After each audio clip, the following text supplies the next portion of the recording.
Welcome back my dear students. एक बार फिर से आप सभी का स्वागत है ऑनलाइन क्लासेस में। आज की क्लास में हम स्टार्ट कर रहे हैं चैप्टर नंबर 7 इंडिगो। इंडिगो को हिंदी में बोलते हैं नील। इसके ऑथर है लुइस फिशर। पहले हम डिस्कस कर लेते हैं कि ये चैप्टर जो है वो किस संदर्भ में लिखा गया है। तो चैप्टर है हमारा इंडियन फ्रीडम मूवमेंट जो था, भारतीय राष्ट्रीय आंदोलन जो चल रहा था, उसमें एक घटना हुई थी, चंपारण की घटना। उससे ये चैप्टर रिलेटेड है कि चंपारण में हो रहे किसानों के प्रति अत्याचार, या यूं कहूँ कि किस प्रकार से जो शेयर क्रॉपिंग का जो अरेंजमेंट हुआ करता था उसको महात्मा गांधी ने किस प्रकार से ख़त्म किया। वहाँ के किसान, एक किसान का नाम है जिसका नाम है राजकुमार शुक्ला, वो अपनी फरियाद लेकर के चंपारण से महात्मा गांधी के पास लौटे थे और उनकी फरियाद को आगे बढ़ाते हुए महात्मा गांधी उनके साथ चंपारण गए। किस प्रकार से उस चंपारण में हो रहे हुए शेयर क्रॉपिंग वाला जो अरेंजमेंट जो था उसको किस प्रकार से उन्होंने समाप्त किया, वो इस चैप्टर के माध्यम से हम जानेंगे। तो स्टार्टिंग करते हैं चैप्टर हमारा line to line. When I first visited Gandhi in 1942 at his ashram in Sevagram in central India he said. तो यहाँ पर देखो लेखक बता रहा है, हमसे कहता है लेखक कि जब मैं पहली बार गांधी जी से मिला, when I first visited Gandhi in 1942, 1942 में मैं गांधी से पहली बार मिला। एट इज आश्रम इन सेवाग्राम, उनका आश्रम था सेवाग्राम में, वहाँ पर मैं उनसे मिला, जो कि कहाँ था, इन सेंट्रल इंडिया, मध्य भारत में। तो मध्य भारत में उनका जो आश्रम था सेवाग्राम, उस आश्रम से मैं 1942 में उनसे मिला। ही शेड, उन्होंने कहा, I will tell you how it happened that I decided to urge the departure of the British. It was in 1917.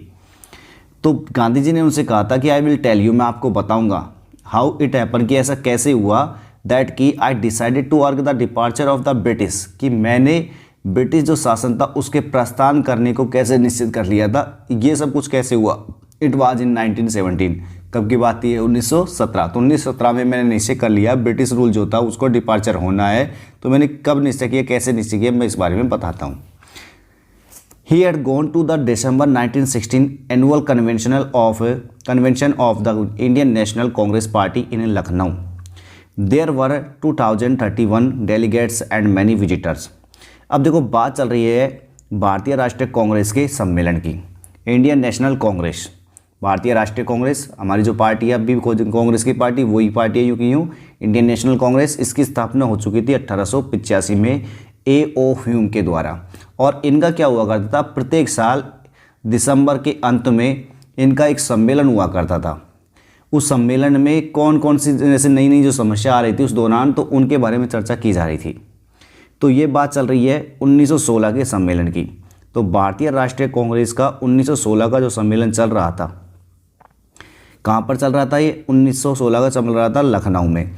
तो लखनऊ में भारतीय राष्ट्रीय कांग्रेस के वार्षिक सम्मेलन के दौरान वो गए हुए थे। देयर वर 2031 डेलीगेट्स, और वहाँ पर 2301 प्रतिनिधि थे। महात्मा गांधी गए थे 1916 के सम्मेलन में ना, कहाँ पर हो रहा था वो सम्मेलन, लखनऊ में। तो उस दौरान कितने कैंडिडेट थे वहाँ पर, 2301। तो 2301 वहाँ पर डेलीगेट थे। डेलीगेट का मतलब वहाँ पर प्रतिनिधि थे इतने। एंड मैनी विजिटर्स, और बहुत सारे वहाँ पर दर्शक थे। ड्यूरिंग द प्रोसीडिंग्स, कार्यवाही के दौरान, प्रोसीडिंग का मतलब क्या हो गया, कार्यवाही।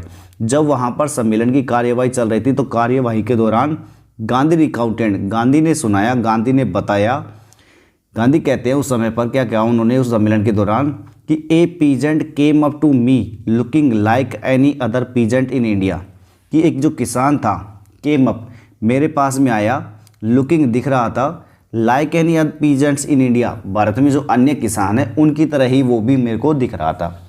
बिल्कुल पुअर था, गरीब, एमेशिएटेड, और दुबला पतला सा था। कैसा था, एमेशिएटेड, एमेशिएटेड का मतलब दुबला पतला वो किसान था। एंड सैड, और उसने कहा था, आई एम राजकुमार शुक्ला, कि मेरा नाम क्या है, राजकुमार शुक्ला, कि मेरा नाम राजकुमार शुक्ला है। आई एम फ्रॉम चंपारण, और मैं कहाँ से आया हूँ, चंपारण से आया हूँ। एंड और आई वांट यू, और मैं चाहता हूँ कि आप to come to my district, कि आप मेरे गृह जिले में आए, मैं आपसे ये चाहता हूँ। Gandhi had never heard of the place, और गांधी ने कभी भी इस प्लेस के बारे में नहीं सुना था। Gandhi never had hard of the place, Gandhi ने इस प्लेस के बारे में कभी भी नहीं सुना, यानी चंपारण के बारे में उन्होंने कभी सुना ही नहीं था। It was in the foot hills of the towering Himalaya, ये फुट हिल्स का मतलब तलहटी, तो ये जो जिला था कौन सा चंपारण का, तो ये तलहटी में था of the towering Himalaya, towering Himalaya का मतलब ऊंचे हिमालय की, तो ऊंचे हिमालय की तलहटी में जिला था, near the kingdom of Nepal, Nepal के साम्राज्य के पास में, ये नेपाल का जो राज्य था उसके पास में ही ऊंचा जो हिमालय था उसकी तलहटी में बसा हुआ क्षेत्र था, कौन सा चंपारण का। अब चंपारण में हुआ क्या था, किस चीज़ का बवाल मचा हुआ था, किस फरियाद को लेकर के यहाँ पर राजकुमार शुक्ला गांधी जी के पास पहुँचे थे, तो वहाँ चल रही थी शेयर क्रॉपिंग का मसला। शेयर क्रॉपिंग कौन सी थी, देखो अंडर एन एंशियंट अरेंजमेंट्स, यानी कि प्राचीन व्यवस्था के अनुसार, प्राचीन व्यवस्था के तहत द चंपारण पीजेंट्स, जो चंपारण के जो किसान थे वर शेयर क्रॉपर, वो कैसे थे, बटाईदार थे, कैसे थे, शेयर क्रॉपर, यानी कि उनको अपनी फसल शेयर करनी पड़ती थी। किस लिए शेयर करनी पड़ती, तो देखो एक अरेंजमेंट थी उस समय पर कि किसान किसान के पास जो ज़मीन हुआ करती थी ना, उन सभी का मालिकाना हक ब्रिटिश लैंडलॉर्ड के पास चली गई थी, सबका मालिकाना हक, तो सब सारे जो किसान थे उन सभी का मालिकाना हक ब्रिटिश लैंडलॉर्ड के पास में था, ब्रिटिश जो ज़मींदार हुआ करते उनके पास में था। अब किसान जो थे अपना फसल तो उगाते थे, लेकिन फसल का कुछ हिस्सा किसको देना पड़ता था, उन ज़मींदारों को देना पड़ता था, ब्रिटिश ज़मींदार जो हुआ करते थे उनको देना पड़ता था। व्यवस्था ये थी कि ज़मीन पूरी किसानों की थी, लेकिन उन पर हर मालिकाना किसका हुआ, ब्रिटिश लैंडलॉर्ड का। अब 100% जब अपने पास में, जब किसानों के पास जो 100% ज़मीन हुआ करती थी उसमें से उनको फिक्स कर दिया था कि 15% ज़मीन पर तो नील की खेती होगी, इंडिगो की खेती होगी। ये फिक्स कर दिया था कि प्रत्येक किसान जो है 15% ज़मीन पर नील की खेती करेगा, इंडिगो की खेती करेगा, और वो पूरी की पूरी जो खेती होगी इंडिगो की, नील की जो खेती होगी, वो पूरी की पूरी किसके अधीन आ जाएगी, ब्रिटिश लैंडलॉर्ड की। बाकी जो बचा हुआ खेत है उस पर आप खुद के हिसाब से कुछ भी उगा लो, लेकिन 15% ज़मीन पर तो इंडिगो की ही खेती होगी, और वो पूरी की पूरी फसल, पूरी की पूरी जो नील है वो किसके पास में जाएगी, ब्रिटिश लैंडलॉर्ड के पास में। ये व्यवस्था हुई पड़ी थी उस समय पर। तो होता क्या है, अब कोई दिक्कत नहीं, और ये आज की व्यवस्था नहीं थी, एंशिएंट अरेंजमेंट था। एंशिएंट अरेंजमेंट का मतलब बहुत पहले से ये व्यवस्था की गई थी। तो अंडर एन एंशिएंट अरेंजमेंट, यानी कि प्राचीन व्यवस्था के तहत चंपारण के जो किसान थे वो शेयर क्रॉपर थे, यानी कि बटाईदार थे। Rajkumar Shukla was one of them, Rajkumar Shukla भी उन्हीं में से एक थे।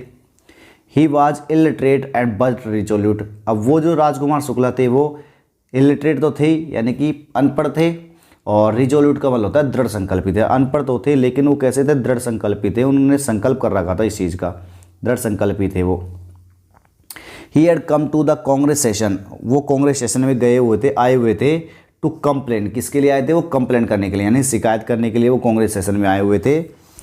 About the injustice of the landlord system, जो लैंडलॉर्ड सिस्टम था वहाँ पर, जमींदारी व्यवस्था थी, सामंती प्रथा जो चल रही थी, सामंती व्यवस्था जो चल रही थी, उसमें अन्याय के लिए उन्होंने शिकायत करने के लिए वहाँ पर वो आए थे कांग्रेस सम्मेलन में।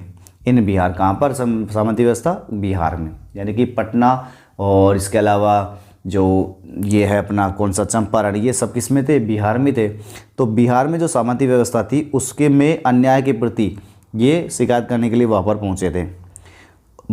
And somebody had probably said, और शायद किसी व्यक्ति ने कहा भी होगा, कहा भी था इस बात के लिए कि आपके अगर आपके शहर में कोई प्रॉब्लम चल रही है, आपके गांव में कोई प्रॉब्लम चल रही है, तो आप किससे बात करो, स्पीक टू गांधी, गांधी से आप इस मामले में बात करो। तो ऐसे किसी ने कह दिया होगा, तो इसलिए वो किसके पास पहुंच गए थे, गांधी जी के पास। Gandhi told Shukla he had an appointment in Kanpur and was also committed to go to other parts of India. अब होता क्या है, गांधी पहले से बिजी इंसान थे, गांधी के पास पहले से बहुत सारे अपॉइंटमेंट थे, तो गांधी ने क्या किया उस समय, तो उससे कह दिया, गांधी टोल्ड शुक्ला, गांधी ने शुक्ल से कह दिया, ही हैड एन अपॉइंटमेंट, कि उसका खुद का क्या है, अपॉइंटमेंट दिए रखा है उसने इन कानपुर, कानपुर में, कि कानपुर में उसका तो अपॉइंटमेंट था, अपॉइंटमेंट मतलब पहले से व्यवस्थित कार्यक्रम था उसका। And was also committed to go to other parts of India, और उन्होंने भारत के जो दूसरे हिस्से थे उन पर भी जाने का कमिट किया होता। कमिट कर लो, उन्होंने दूसरे जो हिस्से थे भारत देश के, उन पर जाने के लिए पहले से निश्चय कर लिया था। तो इसलिए उस समय पर तो उनके पास में इतना समय नहीं था। लेकिन होता क्या है, शुक्ला अकम्पनीड हिम एवरीवेयर, लेकिन शुक्ला जो थे जहाँ जहाँ भी गांधी जी जाते उसके पीछे पीछे चल जाते। शुक्ला अकम्पनीड, अकम्पनी का मतलब होता है साथ साथ चलना। शुक्ला जो थे वो साथ साथ चलते गए, हिम उसके एवरीवेयर का मतलब प्रत्येक जगह। Then Gandhi return to his ashram near Ahmedabad, और तब क्या होता है, गांधी जो थे रिटर्न लौट आए to his ashram near Ahmedabad, Ahmedabad के नज़दीक जो उनका आश्रम था वहाँ पर वो लौट आए। Shukla followed him to the ashram, अब शुक्ला जो थे उन्होंने आश्रम के उसका पीछा किया, यानी कि साथ साथ शुक्ला भी आ गए उन्हीं के साथ साथ। शुक्ला जो थे उनका पीछा नहीं छोड़ रहे थे। फॉर वीक्स, सप्ताह तक he had never left Gandhi side, उन्होंने गांधी का पीछा नहीं छोड़ा। सप्ताह हो गए गांधी जी के साथ साथ घूमते घूमते, गांधी जी का पीछा नहीं छोड़ रहे थे वो। और अंत में तो उन्होंने कह दी fix a date, see he backed, उन्होंने प्रार्थना की, शुक्ला ने यहाँ पर प्रार्थना की कि आप ऐसा करो, एक डेट फिक्स कर दो कि आप उस तारीख को आ जाओगे हमारे जिले चंपारण में। Impressed by the sharecropper tenacity and story, Gandhi said, "I have to be in Calcutta on such and such a date. Come and meet me to and take me from there."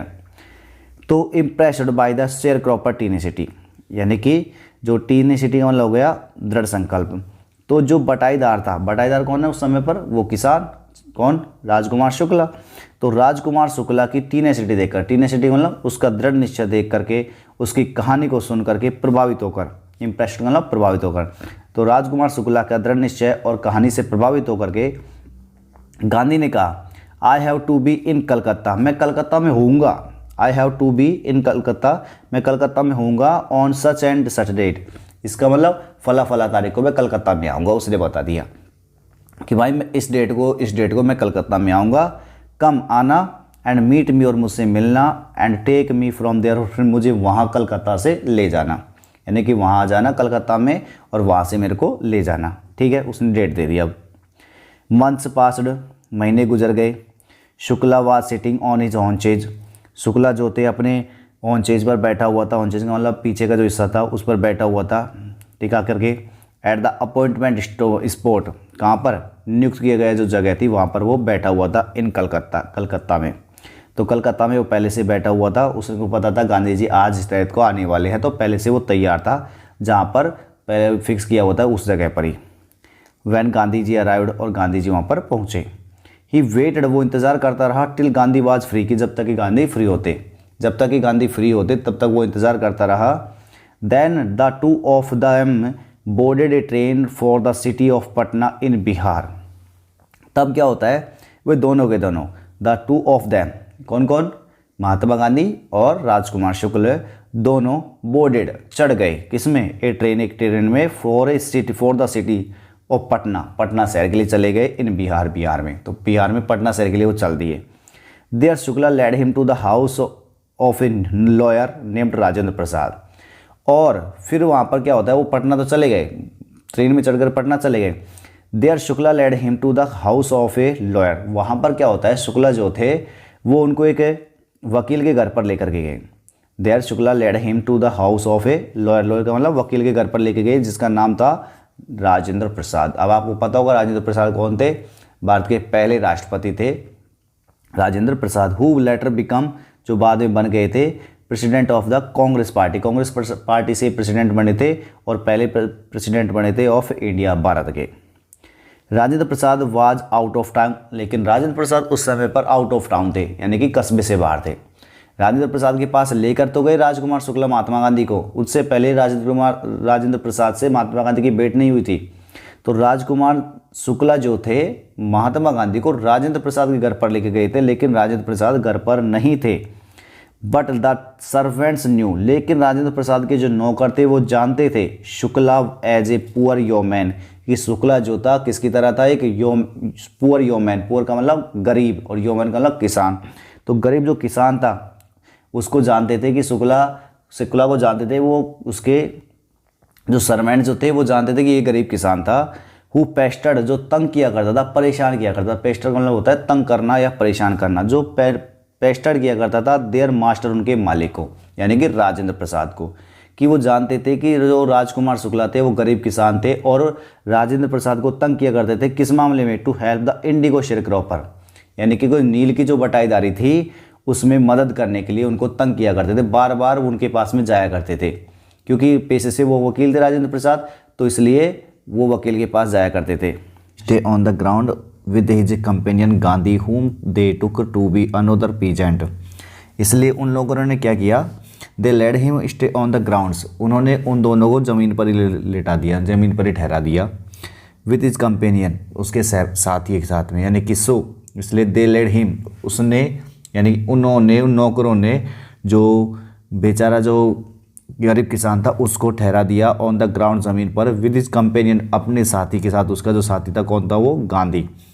हुम they took to B another peasant, और उन्होंने उसे दूसरा किसान मान लिया। हुम जिसे दे took to B another peasant, उसे गांधी को भी दूसरा किसान मान लिया। But Gandhi was not permitted, लेकिन गांधी जो थे वाज नॉट परमिटेड, उनको अनुमति नहीं दी गई टू ड्रा वाटर, पानी निकालने की, फ्रॉम द वेल, कुएं से, lest some drops from his bucket pollute the entire source, कि कुछ बूंदे फ्रॉम हिज बकेट, उसकी बाल्टी से उसकी जो कुछ बूंदे हैं पोल्यूट, खराब न कर दे, प्रदूषित न कर दे, द एंटायर सोर्स, पूरे सोर्स को, सोर्स का मतलब स्रोत को, यानी कि पूरा का पूरा स्रोत जो है, पूरा का पूरा कुआं जो है वो कहीं पोल्यूट ना हो जाए, प्रदूषित नहीं हो जाए उसकी पानी की कुछ बूंदों से। तो इसलिए उन्होंने गांधी को कुएं से पानी निकालने तक नहीं दिया। हाउ दे डिड नो, वो कैसे जान सकते थे, कैसे जानते थे, दैट कि he was not an untouchable, की गांधी जी जो थे वो अनटचेबल नहीं थे, अस्पृश्य नहीं थे। यानी कि ऐसा हुआ कि जब वो गांधी जी कलकत्ता से जब पटना के लिए जा रहे थे तो बीच में ही उन्होंने राजेंद्र प्रसाद से उनको मुलाकात करवाने की सोची, लेकिन राजेंद्र प्रसाद वहाँ पर थे नहीं। तो उसके जो नौकर थे वो जानते थे कि राजकुमार शुक्ल जो एक गरीब किसान है और ये हमेशा तंग किया करता है हमारे मालिक को केस के चक्कर में।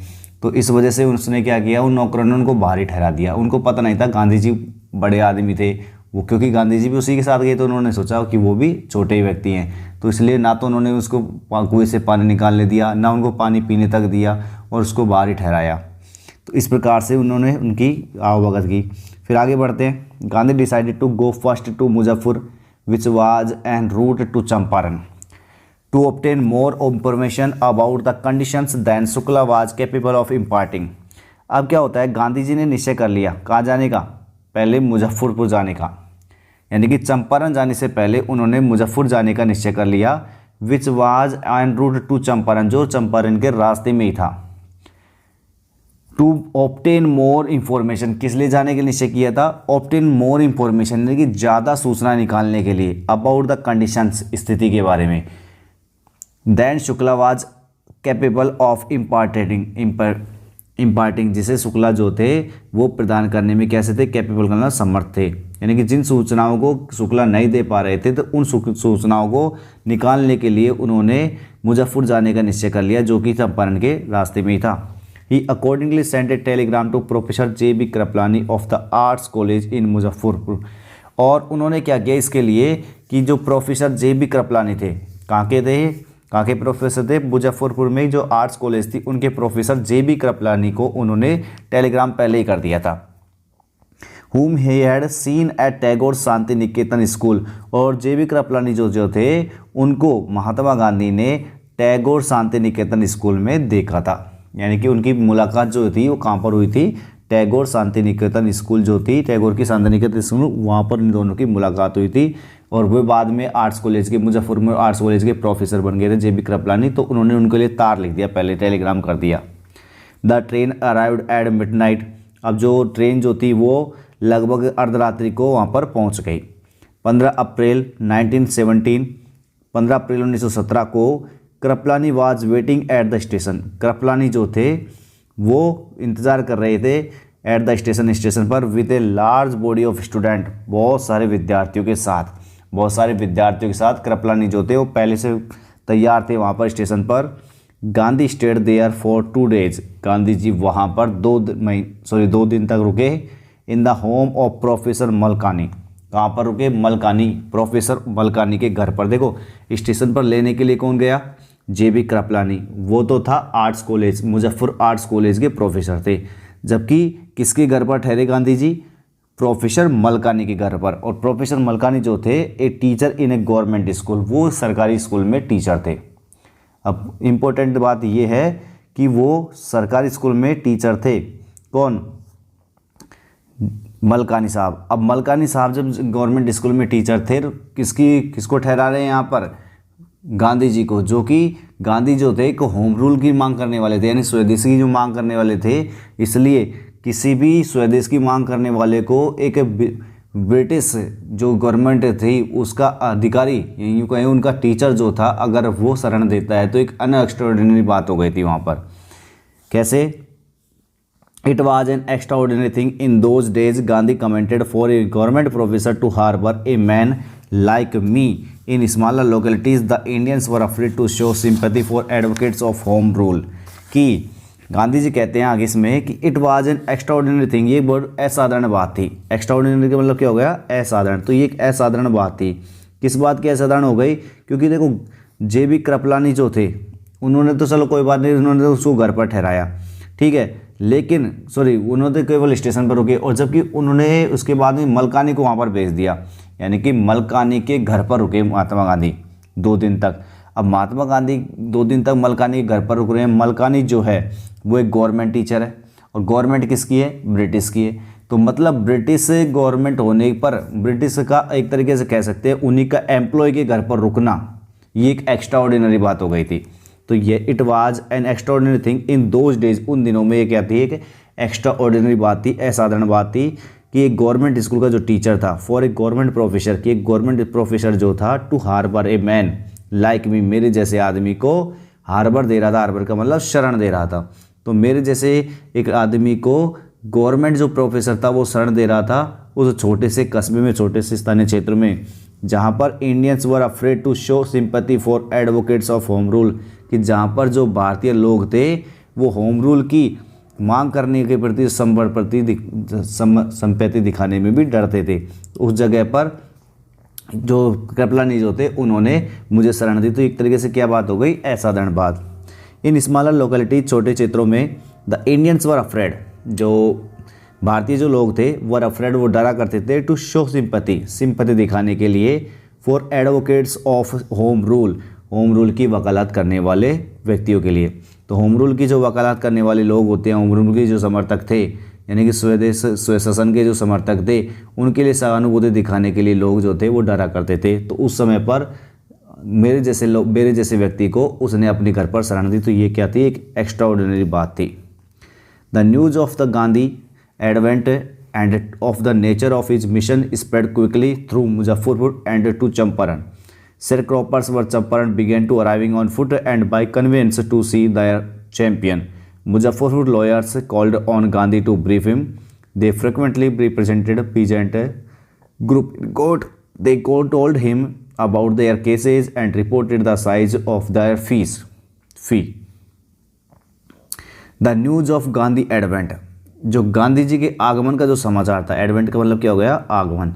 तो गांधी जी के जो आगमन का समाचार था, and of the nature of his mission, और उनके लक्ष्य, मिशन का मतलब क्या हो गया? उनका जो लक्ष्य था, उसकी प्रकृति का जो समाचार था, स्प्रेड क्विकली, वो तेजी के साथ में फैला, थ्रू मुजफ्फरपुर के जरिए, एंड टू चंपारण, कहाँ पहुँच गया? चंपारण में। तो यानी कि गांधी जी के आगमन का समाचार और लक्ष्य का, उनका लक्ष्य जो था, उसकी प्रकृति जो थी, उस लक्ष्य किस प्रकार का था, उसकी जो प्रकृति थी, उसका जो समाचार था वो मुजफ्फरपुर के जरिए चंपारण तक पहुँच गया।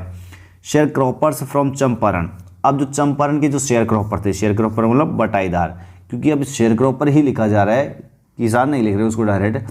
किसान तो है हालांकि, लेकिन शेयर क्रॉपर है, यानी कि अपनी उन्होंने कुछ फसल जो थी वो शेयर की हुई थी, किसको? ब्रिटिश लैंडलॉर्ड्स को। तो शेयर क्रॉपर उसके लिए आ रहा है। तो शेयर क्रॉपर फ्रॉम चंपारण, तो चंपारण के जो बटाईदार जो थे, बिगेन अराइविंग ऑन फुट, वो पैदल आना शुरू हो गए, एंड बाई कन्वेंस, और वाहनों के द्वारा, टू सी देयर चैंपियन, उनके नेता को देखने के लिए। गांधी जी जो कि उनके नेता था, उनको देखने के लिए वो वहाँ पर आ गए। Muzaffar lawyers called on Gandhi to brief him. अब मुजफ्फर के जो लॉयर जो थे उनको, वो भी आ गए वहाँ पर, मुजफ्फर के जो वकील थे, कॉल्ड ऑन गांधी जी को मिलने के लिए आ गए, टू ब्रीफ हिम उनसे बात को अवगत कराने के लिए, यानी कि जो कुछ वहाँ पर घटित हो रहा था तो उसको गांधी से अवगत कराने के लिए मुजफ्फर के जो लॉयर्स जो थे, वकील जो थे, वो भी आ गए। दे फ्रिक्वेंटली रिप्रेजेंटेड, उन्होंने बार बार उनका, दे फ्रिक्वेंटली रिप्रेजेंट का मतलब होता है प्रतिनिधित्व करना, यानी कि जो वकील जो थे वही रिप्रेजेंट किया करते थे, वही प्रतिनिधित्व किया करते थे पीजेंट्स ग्रुप किसानों के ग्रुपों को इन कोर्ट मतलब जो न्यायालय था उसमें, यानी कि वो वकील आ गए जिन्होंने किसानों के ग्रुप को कोर्ट में रिप्रेजेंट किया था, उनका प्रतिनिधित्व बार बार किया था, वो लोग आ गए। दे टोल्ड हिम, उन्होंने उनको बताया, यानी कि जो वकील जो थे उन्होंने महात्मा गांधी को बताया अबाउट देयर केसेस, उनके केसों के बारे में कि ये फला किसान को ये केस लगा दिया गया या फिर इस प्रकार का मुकदमा चला।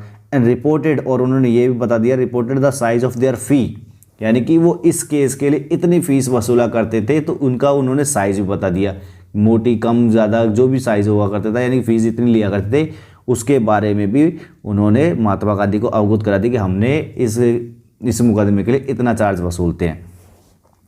अब जैसे ही उन्होंने ये बताया, चार्ज के बारे में बताया, तो गांधी जी इस बात से चिढ़ गए। Gandhi chided the lawyers for collecting big fee from the sharecroppers. He said, I have come to the conclusion that we should stop going to law courts. Taking such cases to the courts does little good. Where the peasants are so crushed and fear-stricken, law courts are useless. The real relief for them is to be free from fear. अब देखिए गांधी जी इस बात से चिढ़ गए, क्यों? क्योंकि एक तो देखो फीस मोटी लिया कर, किसानों से फीस ले रहे थे, पहली बात तो उनका काम पूरा नहीं हो पाता था, क्योंकि सरकार किसकी थी? ब्रिटिश की, ठीक है, ब्रिटिश सरकार होने के बाद और कितना ही हम कुछ काम कर ले, लेकिन उसके बाद भी हमारे पक्ष में फैसला हो नहीं पाता था, और किसान जो थे वो उनको ज़मींदार भी लूट रहे थे, साथ साथ वो फीस भी दे रहे थे वकीलों की, तो यहाँ तो किसानों का बुरी तरह शोषण हो रहा था। तो इस बात से जो महात्मा गांधी जो थे वो इस बात से चिढ़ गए। गांधी जी जो थे उन्होंने फटकार लगाई द लॉयर्स को फॉर कलेक्टिंग बिग फी, एक ज़्यादा जो फीस है उसको इकट्ठा करने के लिए, फ्रॉम द शेयर क्रॉपर्स, उन बटाईदारों से, उन किसानों से जो मोटी फीस जो वसूल रहे थे उनके लिए उनको डांट फटकार लगाई। ही शेड, उन्होंने कहा I have come to the conclusion, कि मैं ये निष्कर्ष पर आया हूँ। कॉन्क्लूजन का मतलब क्या हो गया? निष्कर्ष। गांधी जी कहते हैं कि मैं ये निष्कर्ष पर आया हूँ कि we should stop going to law courts, कि हमें लॉ कोर्ट्स का मतलब जो अदालत है उसमें जाना जो है बंद कर देना चाहिए। वी शुड स्टॉप, हमें बंद कर देना चाहिए गोइंग टू लॉ कोर्ट्स, यानी कि अदालतों में जाना ही बंद कर देना चाहिए। Taking such cases to the court does little good, कि जो ऐसे जो केस हैं उनको कोर्ट्स में ले जाना उससे कोई फ़र्क नहीं पड़ता। डज लिटिल थिंग गुड, इससे कुछ भी अच्छा नहीं है। Where the peasants are so crushed, जब जो किसान हैं वो इतने ज़्यादा क्रश का मतलब इतने ज़्यादा वो दबे कुचले हैं, एंड फियर स्ट्रिकन, और इतने ज़्यादा वो भैंसेग्रस्त हैं, लॉ कोर्ट्स आर यूजलेस, तो वे जो अदालतें हैं वो कैसी है? बिल्कुल यूजलेस, उनका कोई मतलब नहीं है। जब किसान इतने ज़्यादा दबे हुए हैं, अब भी इतने भैंसेग्रस्त हैं, तो फिर ये लॉ कोर्ट्स जो है बिल्कुल यूजलेस है। The real relief for them, उनके लिए वास्तविक रिलीफ तो यही होगी, is to be free from fear, कि वो क्या हो जाए? डर से फ्री हो जाए, डर से दूर हो जाए। तो बस केवल यही उनके लिए अच्छा हो सकता है, उनके लिए यही आराम हो सकती है। इसके बाद की जो क्लास हम नेक्स्ट क्लास में पढ़ेंगे।